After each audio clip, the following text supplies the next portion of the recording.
Hello বন্ধুরা, রহস্যময় পৃথিবীর কিছু স্থান আছে যেগুলো সম্পর্কে এখনো পুরোপুরি তথ্য পাননি বিজ্ঞানীরা। তবে বিজ্ঞানীরা সবসময় চেষ্টায় আছে এই স্থানগুলো রহস্য উদ্ঘাটনে। চলুন জেনে নেই পৃথিবীর 3টি রহস্যময় স্থান ও আজব 3টি মাস সম্পর্কে। না টেনে পুরো ভিডিও দেখার অনুরোধ রইল। আর হ্যাঁ, অবশ্যই চ্যানেলটি সাবস্ক্রাইব করে পাশে থাকবেন। তো স্বাগতম আপনাকে অদ্ভুত পৃথিবীর আরো একটি নতুন এপিসোডে। ডোর টু হেল তুর্কমেনিস্তানের কারাকুম মরুভূমির মধ্যে অবস্থিত দোয়াজ গ্রামে। এই গ্রামে একটি গর্ত রয়েছে যেখানে 47 বছর ধরে আগুন জ্বলছে। পৃথিবীর মানুষের কাছে নরকের দরজা হিসেবে পরিচিত এই গর্ত। আসলে এই গর্ত প্রাকৃতিক গ্যাস সমৃদ্ধ স্থান। 1971 সালে সোভিয়েত বিজ্ঞানীরা এই অঞ্চলে প্রাকৃতিক সম্পদের খুঁজে এসেছিলেন। দোয়াজ গ্রামে খনন করার সিদ্ধান্ত নেন তারা। খনন শুরুর কিছু সময় পর উপরের অংশ ভেঙে পড়ে যায় এবং বিশাল গর্তের সৃষ্টি হয়, যা 200 ফুট চওড়া, 66 ফুট গভীর। ফলে প্রচুর পরিমাণ মিথেন গ্যাস বের হতে থাকে, যা মানুষ এবং প্রকৃতি উভয়ের জন্য ক্ষতিকর। এর আউটপুট বন্ধ করা প্রয়োজন ছিল, তাই বিজ্ঞানীরা এই গর্তে আগুন লাগিয়ে দিয়েছিল।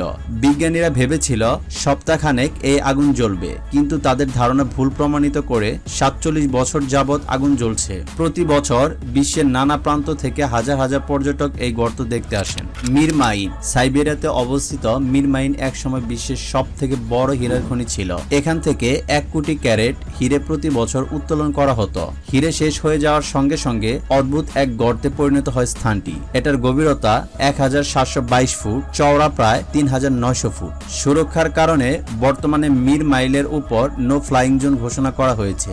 গর্তের উপর দিয়ে যখন হেলিকপ্টার যায় তখন হেলিকপ্টারকে কোনো শক্তি নিচের দিকে টেনে ধরে। তবে বিজ্ঞানীরা বলেছেন মির মাইন খুব গভীর হওয়ার কারণে খনির নিচের বায়ু ভূ অভ্যন্তরের উষ্ণতার কারণে গরম হয়ে হালকা হয়ে উপরের দিকে উঠে আসে, আর এই শূন্যস্থান পূরণের জন্য উপরের বায়ু নিচে নেমে যায়। বায়ু এই ওঠানামার কারণে খনির উপরে ঘূর্ণির সৃষ্টি হয়, তাই ওই স্থানের উপরে গেলে হেলিকপ্টার কিছুটা নিচে নেমে যায়। ইস্টার দ্বীপ চিলি পূর্ব প্রশান্ত মহাসাগরে অবস্থিত। এই দ্বীপে মানুষের মতো দেখতে মূর্তির জন্য খুব বিখ্যাত।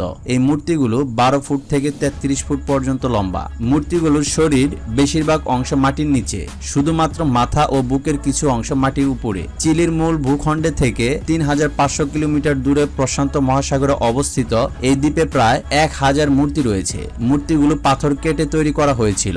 7টি বৃহৎ আকারের মূর্তি এই দ্বীপের মূল আকর্ষণ। এগুলোকে নেভাল অব দ্য ওয়ার্ল্ড বলা হয়। 1995 সালে ইউনেস্কো এই দ্বীপকে ওয়ার্ল্ড হেরিটেজ সাইটে অন্তর্ভুক্ত করেছেন। তবে এই নির্জন দ্বীপে কারা কি উদ্দেশ্যে এই মূর্তিগুলো স্থাপন করেছিল তা আজও জানা যায়নি। সমুদ্র কত রহস্যময় একটি জায়গা। বিজ্ঞানের সাথে পাল্লা দিয়ে মনুষ্য সমাজও আজ পৌঁছে যাচ্ছে চরম গভীরত্বে। ঠিক এইভাবে অজানা সমুদ্রের রহস্য উদ্ঘাটন করতে গিয়ে তারা খুঁজে পায় অদ্ভুত এবং ভিতগুটে কিছু মাছ। এরকম কিছু মাছের সাথে আমরা আজ পরিচিত হব। The blue fish. আপনার নানিমা মাঝে মাঝে আপনার জন্য ঘরে যে পুডিং তৈরি করে, এটি দেখতে অনেকটা তেমন। এর অদ্ভুত মজার গঠনের কারণে এটি বিশ্বের সবার নজর কাড়তে সক্ষম হয়। পাখনা দিয়ে ভর করে চলা এই মাছ বিশ্বের কুৎসিত প্রাণীগুলোর একটি। এই ব্লু ফিশ সমুদ্রের একদম তলদেশে থাকে, যেখানে পানির প্রেসার থাকে অত্যন্ত উচ্চ। এই কারণে এর স্কিন এর ঘনত্ব এমন হয় যাতে সেটা পানির প্রেসার সহ্য করতে পারে। এরা বেঁচে থাকার জন্য পানির সাথে যুদ্ধ করতে হয় না, শুধুমাত্র খাওয়ার সময় হলে মুখটা হা করে ভেসে থাকলেই হয়। ভাসমান জলজ খাদ্য তার মুখে এমনি চলে আসে। খাদ্য জোগাড় বা খাওয়ার জন্য এর কোনো কষ্ট বা শক্তির প্রয়োজন হয় না বলে একে সবাই সমুদ্রের অলস মাছ হিসাবেও জানে। The hatchetfish. বিজ্ঞানীরা এই ভয়ঙ্কর এবং ক্ষুদ্র মাছটি খুঁজে পায় সমুদ্রের চরম গভীরতায়, যা হ্যাট চ্যাটফিশ নামে পরিচিত।